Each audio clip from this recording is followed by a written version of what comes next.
موضوعنا اليوم الشاغل بال الكل واللي عامل عن جد ضجة كتير كبيرة بكل العالم، وكل الناس بتسأل عنه، وكتير من الناس أصلا أخذته، وفي ناس جربته، وفي ناس زبط معاها وناس ما زبط معاها، وفي ناس لهلأ بتاخده. من الآخر عن إبر التنحيف بكافة أنواعها، وانتم شايفين كيف كل سنة أو سنتين بيطلعوا لنا جنريشن جديد بغض النظر عن الاسم. بدي أحكي لكم إيش قصة هدول الإبر وايش المخاوف تبعونهم، وراح اعلمكم كمان بديل عنهم عشان ما تضلكم تغزغزوا حالكم على الفاضي. طبعا كثير في دراسات حطت بموضوع الابر، وكل هاي الدراسات عشان تثبت صحتها وتثبت فعاليتها، وكلياتها فندد وكلياتها ممولة من شركات الصيادلة نفسها اللي هي اصلا تنتج هاي المواد. الشغل الأساسي وليش السبب الرئيسي إنهم اخترعوا هدول الإبر علشان علاج تايب 2 دايابيتس اللي هو السكري نوع الثاني.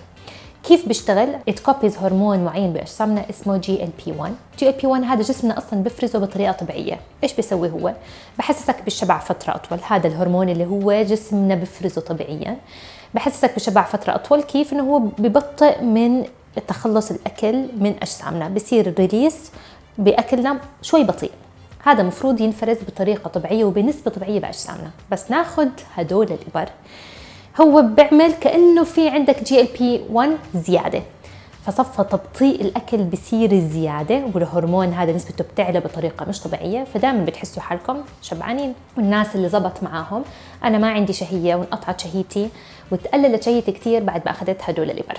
إيش المشاكل الصحية والنفسية وقديش الناس بتشكي منه كتير والناس اللي ما بتشكي منه كتير؟ 50% من الناس اللي استخدمته صار عندها gastrointestinal problems، يعني صار عندها مشاكل بالجهاز الهضمي من غير أي استثناء. 50% من الناس شكوا من وجع البطن، من العية، من الإسهال، ومن المراجعة. تخيل 50% من الأشخاص اللي استعملوهم صار عندهم هذه السايد افكتس.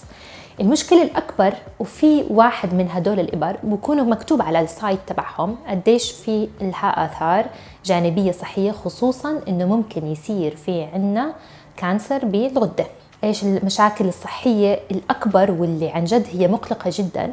بيصير إيش اسمه بانكرياتايتس. بانكرياتايتس هي مشاكل بيصير عندنا بالبنكرياس، وقد يؤدي إلى برضه سرطان موجود بالبنكرياس، وحكينا ممكن يؤدي إلى سرطان موجود بالغدة. هل هذا كل شيء مستاهل؟ أنا بصراحة لا شايفته مستاهل ولا أي شيء. ونحكي عن البدائل طبعا.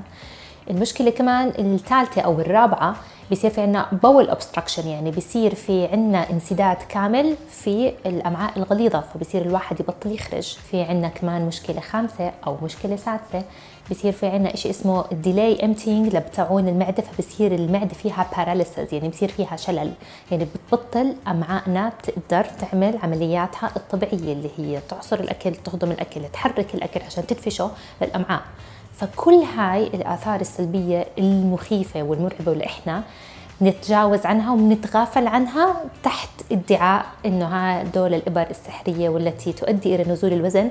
وللأسف إحنا عندنا هنا في بلدنا OTC over the counter، يعني بتنباع وبتنشرى بكل سهولة من غير حتى مرات وصفات من الطبيب، وبيكون شوي مرات السعر تبعها affordable لبعض الأشخاص.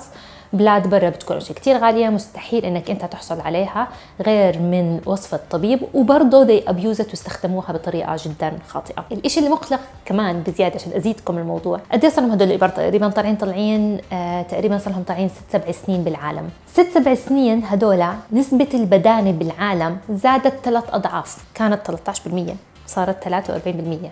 طب إذا فعلا اخترعوا هدول الإبر ونزلوهم علشان بحبونا وعلشان هممهم مصلحتنا، ليش البدانة زادت؟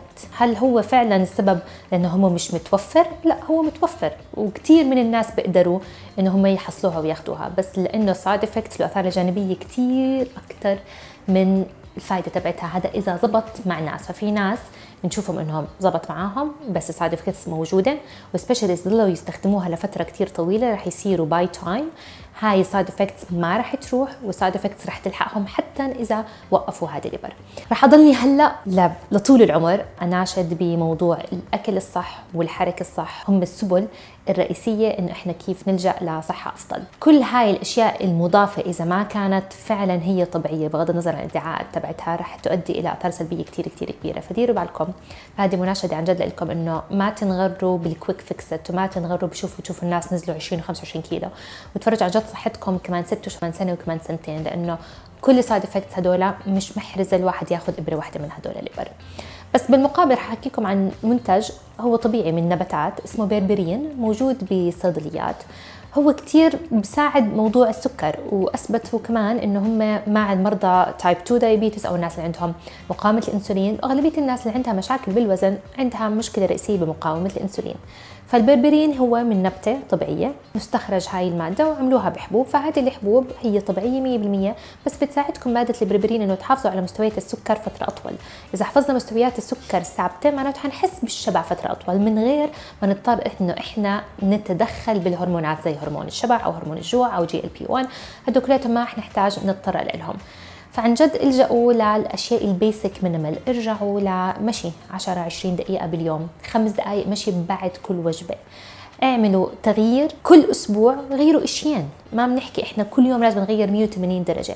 شوفوا كيف بعد بشهر وبعد بشهرين وبعد 3 أشهر قديش في تغييرات بحياتكم كتير رح تزيد.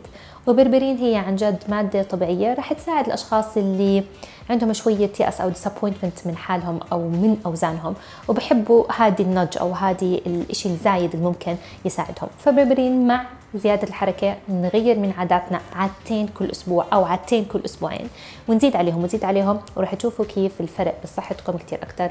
بس ما تلجأوا لا للإبر ولا الأشياء الادعاءات اللي بيحكوا لكم هم الحبوب أو العلاج السحري.